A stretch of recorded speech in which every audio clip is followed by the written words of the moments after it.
Once again, there were repeated messages and on the last live that I did, so I'm going to capture this for others that didn't get to catch the live. And for those that are learning the terms, I think this might be helpful as opposed to just hearing the words. And if you haven't caught some of the other videos that are like this, there's a lot of great value within them. All right, so let's break down the different aspects. We're considering this to be our highest self at the moment. Oh, yeah. So the highest self, and then the heart, and then our gut area. But this is kind of representing multiple aspects at this moment. We're going to consider this to be our lowest, or lower, rather, ego self.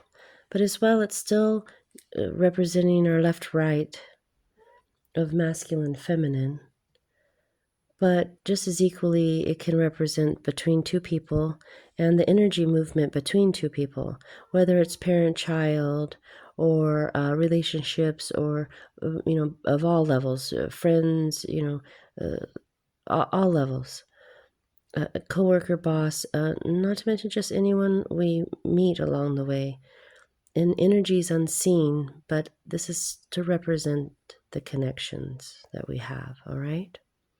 But this as well, I'm realizing, it's not just brain left and right, but our ovaries and testes just as equally, as a society, which I find fascinating. But this main part is what I want to get out, is the gut area, if you will, and the bowl that holds so much. And as many people as I've worked with all over the world with these meditation techniques, when we get to this area, there's always extra things. We'll come to find out it's also depicted in Egyptian times, and I find that fascinating. Anyways, the trick is to slow down and pay attention to how we're responding within these relationships. When you are, as it said, triggered, our neuronal firing within our brain takes us back to a time in the past where this thing that we're holding, whatever this thing is for you, maybe for this, it's when you felt abandoned, rejected, or otherwise. If you can get to the root of what that is, that's when we can reach acceptance and remove it. Until then, it remains and cycles.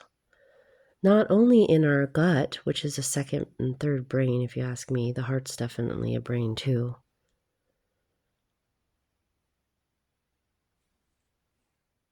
But that cycling then causes the same actions in our relationships if we're not careful.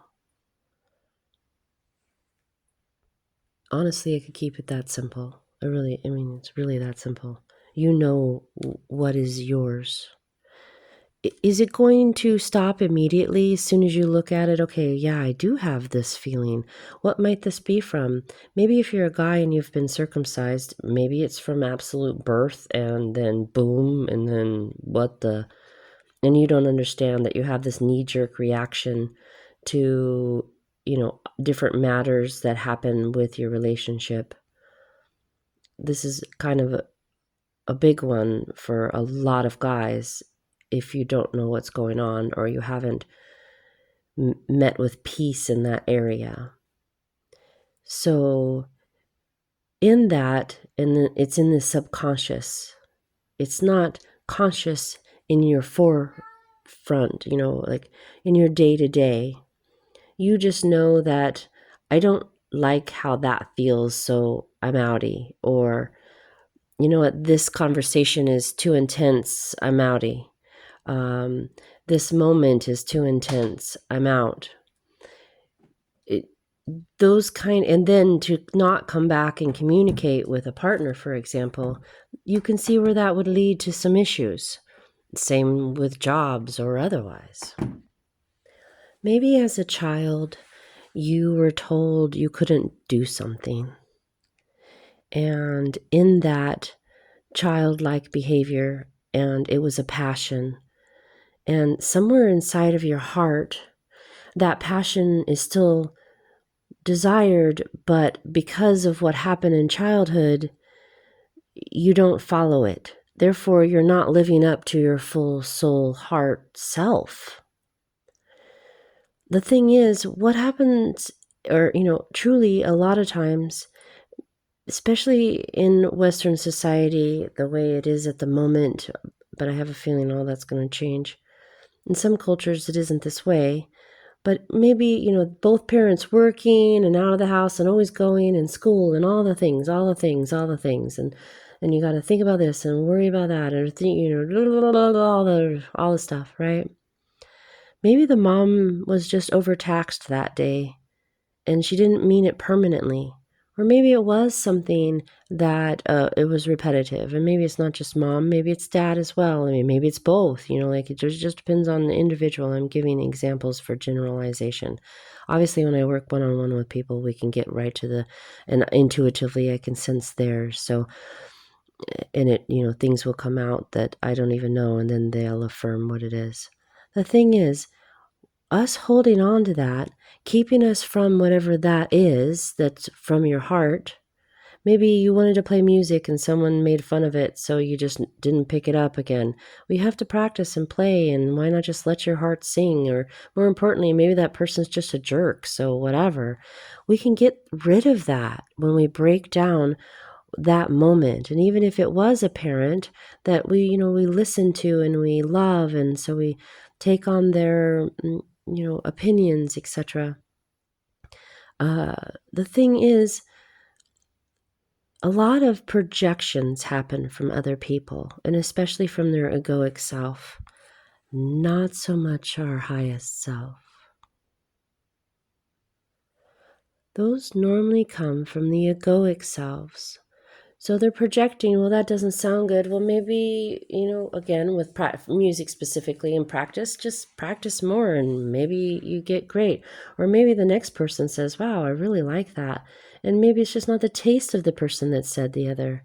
All those different reasons, just if you were to set it aside and go ahead and pick that back up and allow your inner child and your soul to play and do it wrong and mess up, who cares? Paint that painting, draw again, whatever it is. Well, it didn't turn out, I really liked doing this. It made me happy to do it, but it didn't turn out as well as I'd like. Well, pick it back up again and try again. Maybe not only could it work out better now that you're an adult. Most people that are listening to this is an adult. Obviously, if you're a parent, allow your child to play, hands down. But for healing aspects for adults, this is what I'm sort of focusing on right now. And even more importantly, if you are a parent, please do, because then there's less to heal from as an adult. Let's say a peer said something about da-da-da-da-da. I mean, you know what this is. Your rock inside of whatever. Again, with projections, do you really need to hold on to it? Letting it go, we become lighter. Realizing, wow, that medical trauma was a trauma. Maybe it is affecting my relationships, so let's address it. And can you get rid of something so easily? I too have had several medical traumas, so I never figured those were traumas, but they are, undoubtedly. Did they go away as soon as I realized? No, but what it allowed me to do was remove that main seed, if you will, that was growing inside. And when the relationship moment happened, or the child moment happened, or the moment with myself, or when you're talking your highest self, none of this even comes to, the highest self observes. It doesn't care about any of these things. For the highest self, none of those things are there. So it's only the egoic part of us, the identity part of us, that cycles through those aspects. So during the day, once you address what might be, and you've looked at it, wow, there is this moment in time when I was like 8 years old and my mom, blah, blah, blah, blah, blah, whatever it was. Well, then it allows you, when that pattern starts to repeat between individuals or even just yourself, that you can go, oh, there it is again. Oh my gosh. Okay.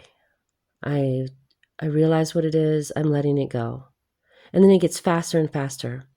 Instead of months passing or weeks passing or even hours passing, it slowly backs up until just moments pass, and then you can let it go. For those re-triggering moments when the neurons fire and it sends this domino effect through our brains. Firing mechanisms, they work so fast, very much like a computer, so fast. So, it might even trigger this next thing. So then you can look at that. Well, why did I do that? And then why do I do this? And why do I do that? Until you one by one can keep removing all of these things. That one really hurt, that jagged one of that relationship and the way he treated me or she treated me, and he told me this or she told me that. And then it's what? In our subconscious, and it's reverberating through our relationships. Well, wait a minute, I don't want that to happen. Again, our past colors our now and our future if we're not careful. And I've watched it with myself, and I've watched it change. So I know it's possible. But it was a lot of hard inner work. I had to look at it and be like, you know what? I'm done with this old pattern. I don't like this part about me. I don't like how I feel after. All these aspects I could go into. But to keep the video... Oh, I'm already at 12 minutes. How does this happen? I'll have to do it in 2 parts again. So again, to address each and everything, loving, realizing, ouch, loving the lesson, loving that we're growing, reaching acceptance, and in all grief cycles, if you study the grief cycle, once we reach acceptance, that's when we can let it go. And one by one, we clear all of that away. And what we're left with is more peace. Now again, to touch on the highest self and our lowest ego self. The highest self and our God self, the observer, doesn't think of all these things. When I'm going about my day now, I'm not thinking about all that stuff anymore. And it's so peaceful. I'm not cycling through the mind. I'm living more in my heart, which feels amazing, by the way. Have we touched on it throughout your life? Yes. Have there been moments when you're just laughing and giggling and life is so amazing? Yes. So doesn't that stand to reason that it's been there the whole time? I believe it was Moji, but it could be wrong.